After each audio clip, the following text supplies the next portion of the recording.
secara keluarga, peran perempuan, ada penelitian yang menunjukkan semakin banyak perempuan berpartisipasi dalam politik, nilai tingkat korupsi di negara tersebut akan semakin sedikit. Contohnya negara-negara Skandinavia. Jadi memang harus lebih banyak lagi nih perempuan-perempuan di politik.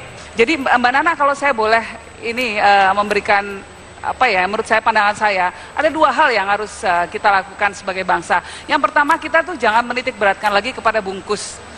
Yang kedua, kita jangan kita harus membangun kebanggaan diri berdasarkan sebuah karya yang real, bukan kebanggaan diri untuk hal-hal yang semu. Bungkus dalam artian gini, kita baru merasa berarti ketika naik Lamborghini, ketika bawa tas tas bermerek dan lain sebagainya. Ini kebanggaan diri yang semu. Nah, banyak orang terjebak dalam perilaku yang dibilang Pak Abraham sama tadi, konsumtif, hanya karena mengejar ini rasa berarti. Nah, kita sebagai bangsa semuanya harus membangun sebuah karya yang membuat kita bangga sebagai orang Indonesia, walaupun misalnya menghasilkan singkong atau menghasilkan karya yang sederhana tapi berarti. Itu.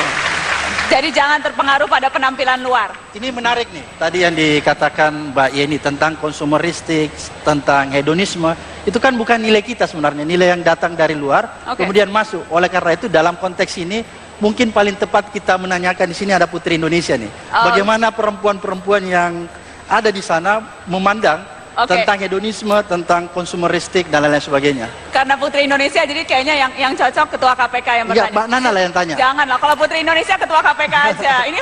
Enggak, Mbak Nana aja lah. Terima kasih sudah hadir, Mbak Elvira. Terima kasih Mbak Najwa atas undangannya. Saya ngefans sama Mbak Najwa. Oh, terima kasih. Sama Ketua KPK ngefans juga? Baru-baru ini. Oh, baru. Nah, itu perilaku jujur termasuk perkataan jujur. Mbak Elvira, kalau kita mau menjadikan gerakan gaya hidup anti korupsi sebagai sesuatu yang bisa dilakukan semuanya, itu lewat cara apa saja menurut Anda? Gimana sih membuat orang revolusi bersih itu menjadi sesuatu yang bisa dilakukan oleh banyak orang, menjadi bagian dari gaya hidup? Saya ingin mewakili perempuan dari seluruh Indonesia yang kebanyakan mungkin menjadi korban korupsi. Bisa dilihat dari kasus Wawan, bisa dilihat dari kasus Fatona yang dia memberikan kepada pacarnya Velfire atau apapun, tas, dan harus dikembalikan seperti itu. Di sini saya sebagai perempuan dan mewakili perempuan di Indonesia bahwa jangan takut untuk menanyakan kepada suami, "Bang, itu duit dari mana kok banyak banget? Bang, mobil kok tiba-tiba ada 2 di garasi." Nah, itu kan juga nggak enak kalau misalnya kita dapat dan ternyata suami kita terkena KPK dan harus dikembalikan. Sakitnya di sini, Mbak. Jadi harus berani tanya ya? Iya. Jadi poinnya tadi juga relevan untuk adik-adik mahasiswa. Bukan hanya istri yang pertama bertanya ke suami, ini mobil dari mana atau hadiah dari mana. Tapi juga adik-adik mahasiswa bertanya ke orang tuanya, "Pak, ini kok saya dibelikan mobil ini dari mana ini uangnya ini?" Ini pertanyaan untuk anak-anak kepada orang tua. Ini saatnya juga bahwa justru yang mengingatkan, yang mendidik orang tua itu anak-anak. Gitu. Kalau di Jogja bilang namanya kebunyu sugudel ya, artinya anak harus memberitahu ke orang tuanya juga. Jadi ini adik-adik mahasiswa punya kesempatan besar untuk menyatakan ke orang tuanya itu. Pak, aku nggak mau ini hasil korupsi gitu ya.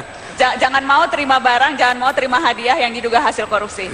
Jangan mau makan uang haram, adik-adik. Mas Bimari, Anda pernah ditanya istri tidak? Suatu saat pulang dari training, saya lihat istri saya lagi ceramah di depan anak saya yang masih kecil-kecil. Ya, 9 tahun dan 6 tahun. Ceramahnya berat banget. Gratifikasi, korupsi gitu kan. Saya tuh ketawa gitu. Udahlah, anak kecil nggak ngerti, kasihan dong gitu. Istri saya ngotot, enggak, harus begini gitu kan. Minggu depannya anak saya pulang sekolah. Dia bilang, "Momi, aku dikasih mainan sama temen." Aku bilang sama temen aku, "Nggak mau, ini pasti korupsi." Jadi ternyata efektif luar biasa. Membangun pagar itu harus sedini mungkin dan harus dari rumah. Jadi anak-anak saya sekarang ya hati-hati sekali gitu. Kalau orang mau ngasih, dia tanya dulu, "Ini korupsi bukan?" gitu.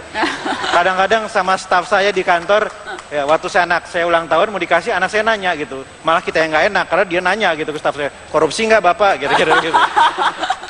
Pemberantasan korupsi itu tidak bisa hanya